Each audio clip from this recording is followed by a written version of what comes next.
Hello, hello. This is Kim Addison. I am the president and founder of Frame of Mind Coaching, and I want to welcome you to the Frame of Mind Coaching podcast.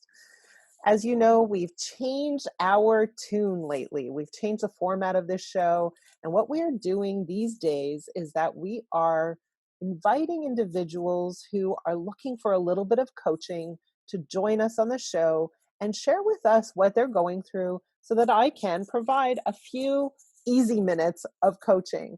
Today, it's my pleasure to share with you and introduce a person that I met quite a long time ago at a conference. We had this amazing conversation. We got connected on LinkedIn, and we kind of loosely stayed in touch. Her name is Mila Evans, and she lives in California. Mila, welcome. Hi, good morning. Good morning. Well, it's so fun to see your face, even so we're not in person, but at least on camera. Yes. And just really nice to reconnect with you again. So we haven't really spoken. This is really our first conversation. You live in California. Just tell us, what is it that you do and what exactly are you feeling challenged with these days? So I live in California, Orange County, and I own two companies. I'm a CEO and president of Evans Industrial.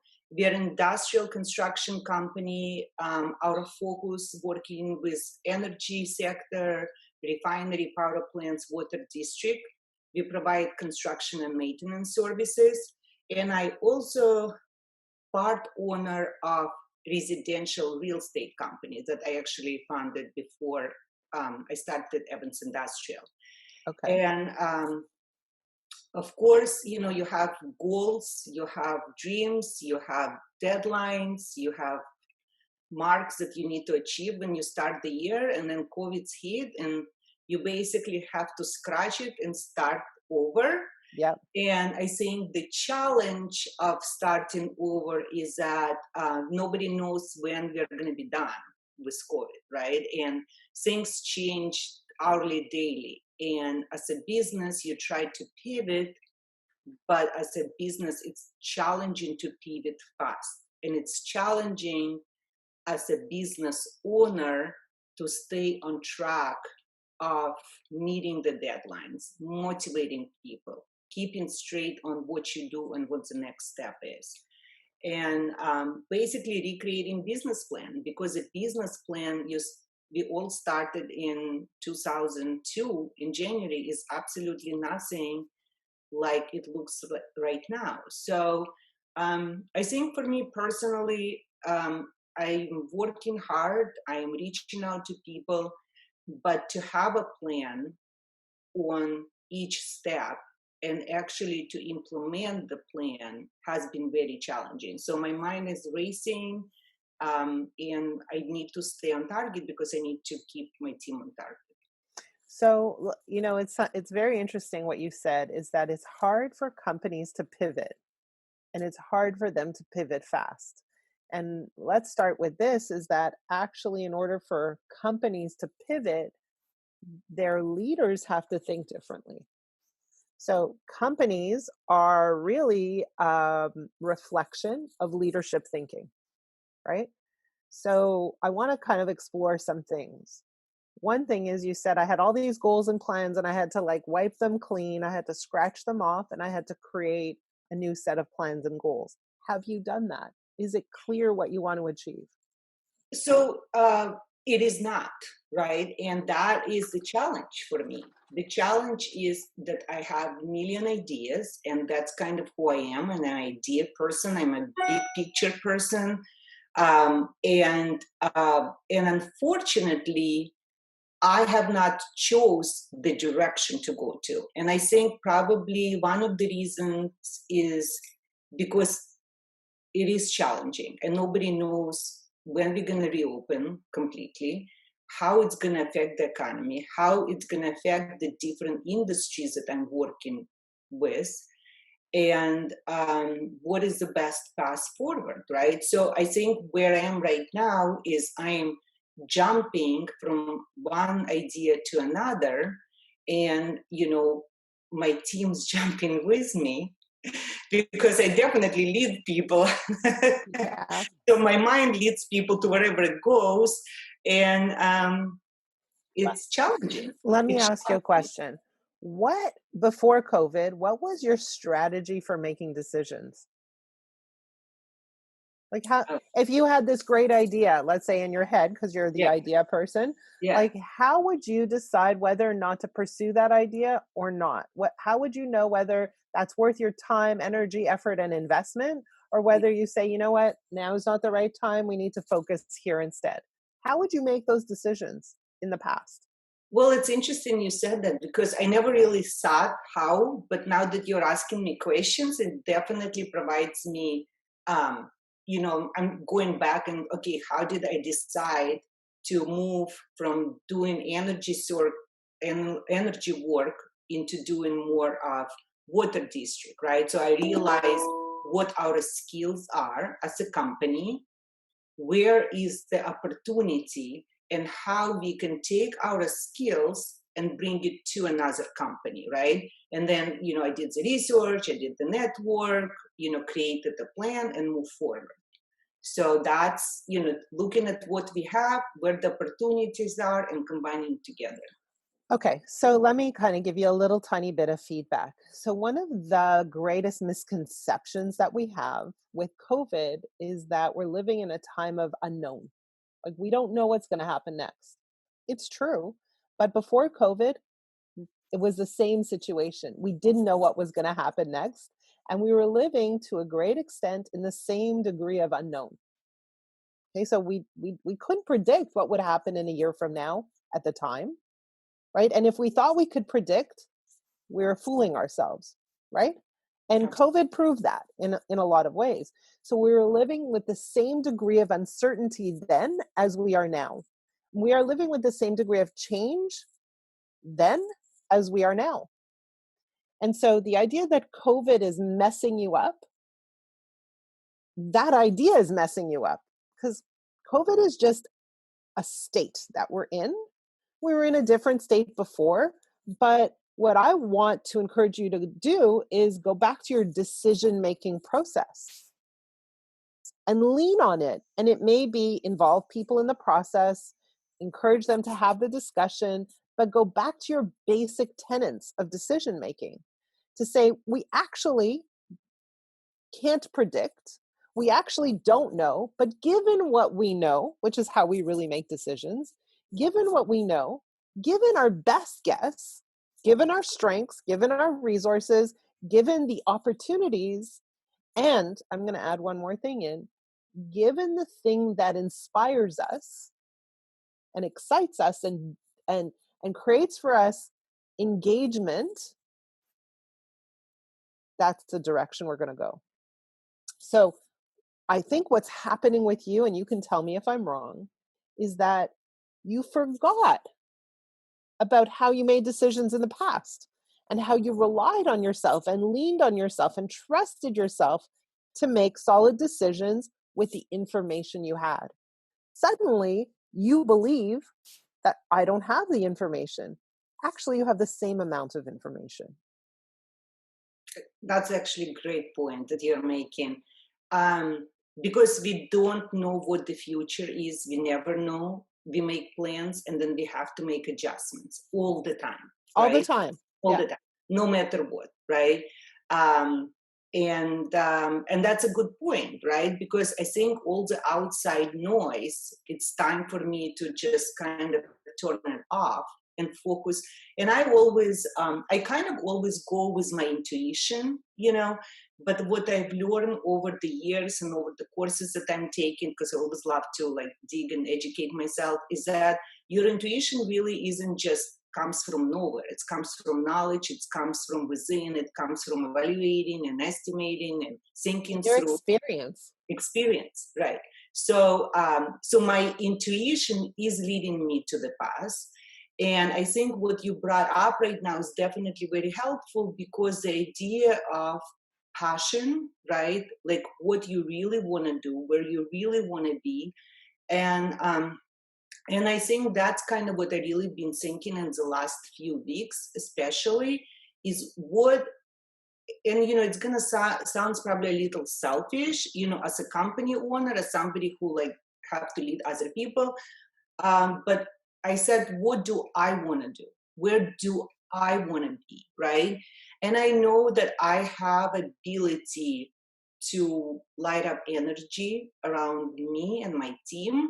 And if I am passionate, they will be passionate. And it's like what you're saying, making decision. How do I make a decision on the next step? And that's a really good point that you brought up.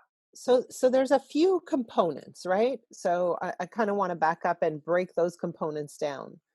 Very often when I go and I speak for organizations, one of the things that I ask leaders in the audience to think about is, what is it that they really, really want? That question that you just asked. And very often people struggle with that question. They don't have an answer. They get stuck. Right. They're like, I'm not sure. And there are many reasons why people don't have an answer. One of the reasons is they don't believe they can have what they want. They don't believe they can state what they want because maybe it's too lofty. Maybe it's embarrassing for some reason. Maybe people around them told them that's not realistic. Like you're dreaming in Technicolor, right? And so there are lots of reasons why people are afraid to really examine what they want. But what I want to say is that as a leader of a company, that is probably the single most important question you need to ask yourself. Because once you become clear about what you want, what your company means, what it stands for, what impact you want to make, and the lifestyle you want to live, then you can create a plan and a design and a source of inspiration for your team. Without clarity about what it is that you want, it's hard to design that plan. And that requires internal work, right? That requires for you to get really quiet and have a truthful conversation with yourself, an honest conversation that says, here's what I want. Maybe I wanted something different before, but I'm here now. Here's what I want. And part of what has happened through COVID, and you said it very well, is that there's a lot of noise. And that noise has prevented us from getting quiet and having truthful conversations with ourselves to say, what is it that I want? And what part of my brain thinks that that's not realistic? Because those are beliefs that we have to address and squash, right? So in your case, you're like, oh, here's an idea, here's an idea, here's an idea. But it's interesting that you haven't taken the time to get quiet and say, here's the idea. And going back to the quiet part, right? So that's, I think, something that you're just saying really resonates with me, is because I do have a lot of noise in my head, Yeah. right? And some of the noise is like million ideas that running back and forth, right? So do you have a strategy that I can use to eliminate noise? So is that more of, you sit down in a room with a pen and paper and two columns plus and minuses? Is there estimating, evaluating, research? Like, what is the best advice you can give me? Yeah, I mean, everybody's different. I'm a big fan of journaling. I like the idea of writing down your ideas, but also testing your ideas against a certain set of criteria. So, what's the criteria that I use? First of all, how does it feel? Does it inspire you? Does it tire you? Does it feel hard? Does it feel easy? Does it feel like it's leveraging your strengths? Or does it feel like you have to go get a new degree? Like what does it feel Right. like? But then I want to evaluate some things on this list. Is it healthy? Is it healthy for me as a leader? Um, is it engaging? Like, does it turn me on? Am I interested in it? Is it aligned with a goal or a desire? And um, is it aligned with my values? And does it lead to a goal or desire? Mhm. Right? So if you're doing something that isn't aligned with your values, you're going to get stuck. You're going to create naturally a bottleneck. And if it doesn't lead to a goal or an outcome that you're looking for, your motivation isn't going to last so long. So those are the 4 items for yourself to look at when you're making personal decisions that then you may want to take to your company. And if any one of them is out of whack, it's not a good decision. That's actually great. So journaling, I'm a big fan of journaling, and I started, I've tried many times, and I have started consistently doing it probably now for the last, I would say, 9 months. Good job. Yeah, you know what? Like I wake up in the morning, and the first thing I do, I take it on vacation with me or business trips when we used to have business Yeah. conferences. Seems like it was forever ago. And I just try, you miss day here and there, right? But I do, and it helps so much because it does help to eliminate the noise. And it Yes. helps to remind you who you are, what is important, what is my soul searching for? That's really what it comes down to in the journal for me. So when we coach leaders, we ask them to journal in an online journal every single day. But when they journal, their coach has the ability to read their journal and respond to the journal. So imagine you're journaling, but there's somebody saying, "Well, what did you mean about this? And can you talk about that? And, do you really believe that this is true?" And on and on and on, right? Like, so they're digging into your journal to get a much better understanding of how you really think, what you really believe. Because what we see is that you have infinite capacity, right? You're intelligent, you're capable, you're resourceful, you have all of this capability behind you. But what stops any leader from achieving their goal is simply their thinking and their beliefs. So, one of the things that we try to teach our leaders to do is journal in such a way where either they share it with someone, ideally a coach, or they are able to go back and read their journal and look at what they've written and say, is that true? Did I make it up? Do I really feel this way? Do I really believe this? And if I do feel this way, is this how I want to feel? Because my thinking is causing me to feel this way. And that's not aligned with my goals and desires. Yeah, that's great. That's great. It's interesting you said that the coaches do read the journal because like part of the idea that the journal that I was listening to a presentation about journaling, and it was like, well, nobody will ever read it, right? So you put whatever thoughts in your head, and then nobody will ever read it. So it's kind of a little different concept that somebody actually does read your thoughts, right? Like somebody reads what you are putting in writing. Well, and if you think about it from my perspective, you might write and you might say, hey, somebody's reading it. I might want to be careful, right? But a really good coach breaks through that. Mhm. Now, here's the thing is that how can you really make progress without being totally honest? Hard. And if there's someone who can be by your side and give you the space, the time, the freedom, the safety to be totally honest, you know what happens? Your speed accelerates dramatically, right? Because suddenly you're truly understanding the barriers, the blockages, the struggles that you place upon yourself, right? So when we look at your challenge, I have all these ideas and I don't know which direction to go in. I think that that's not actually true. I think that if you really got quiet and stopped listening or tuning in to everything out there, you would be very clear about the direction you want to go in. And you would ask yourself, so what actually is slowing me down? What's causing me to hesitate? What's causing me to look in all these different directions? And you might say, well, here are the fears I have.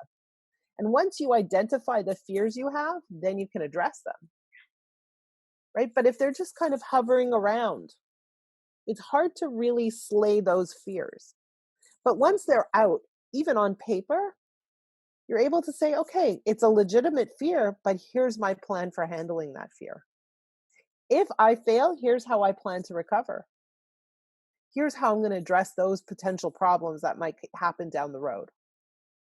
Right? Does that make sense? Oh, absolutely. It's totally makes sense. It's absolutely makes sense. It Yeah. just first you journal your thoughts, your dreams, your ideas, and then you put them on a business plan with what if this happens and how I'm going to address it. So it like totally makes sense what you're saying. Yes, but and before we can kind of put it on a business plan, we have to do the work internally to say, so like, what creates fear for me? What creates anxiety? What creates frustration? What creates anger? What are the beliefs I have that are causing me to feel completely disturbed and out of sorts? Right? And we need to address that before we go to the boardroom table with our team and say, let's march forward. Because if there's hesitancy inside of you, going to be hard to take your team forward, right? Absolutely. Yeah. Absolutely. Yeah. Amazing. I want to ask, how do people find you if they want to reach you and learn more about what you do? Where do they find you? So we have website, both companies have website. Evans-industrial.com is our industrial construction company, and Key Home Group is our real estate company. So we are on LinkedIn, we are on, Evans Industrial is through website, through LinkedIn, contact me, that would be the easiest. And then for Key Home Group is through the website, that would be the easiest contact. Amazing.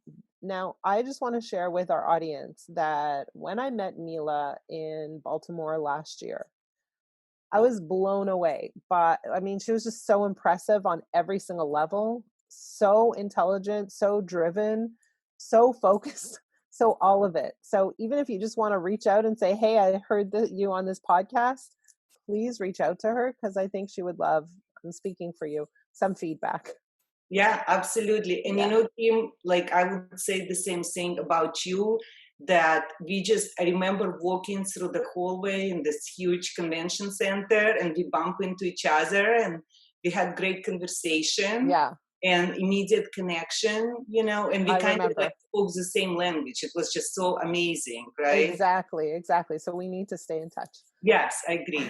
And for those of you who are listening, if there is a challenge that you are confronting, that you need some help with, that you need a little bit of clarity with, if you're interested in being on the podcast, please reach out. It's kim@frameofmindcoaching.com. And if you're a little bit nervous about being on a podcast, but you still have a challenge that you'd like to talk about, reach out anyways. Again, it's kim@frameofmindcoaching.com, and let's see if we can help you out a little bit. Mila, I want to say thank you for spending this time with me on the podcast. Thank you for sharing yourself and your story and your struggle. It's honestly an honor to have you on the show. Thank you so much, Kim. It was pleasure. I was nervous, like somebody might be, but it's been a great experience. And I just want to thank you again because you just made it so fast and so clear, and you're a true gem. Hopefully I helped you quiet the noise a little. Absolutely. Okay, amazing.